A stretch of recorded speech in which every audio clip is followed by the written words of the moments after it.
Beni çevirdiler. Kitap yakaladılar arabada. Arabanın da senin olduğunu biliyorlar. Ses nasıl? Gözaltına alacağım.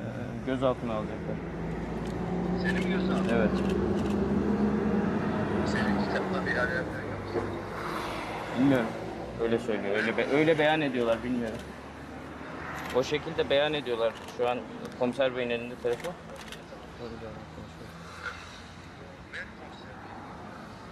Yok, kabul etmiyor kendisi görüşmeyi. Efendim? Kendisi kabul etmiyor görüşmeyi. Türkiye'ye davet et. Yani 16 Temmuz sabahı çıkmış. Türkiye'ye tekrar davet et. Adalete teslim olsun. Türkiye'ye adalete teslim olmaya davet ediyorum.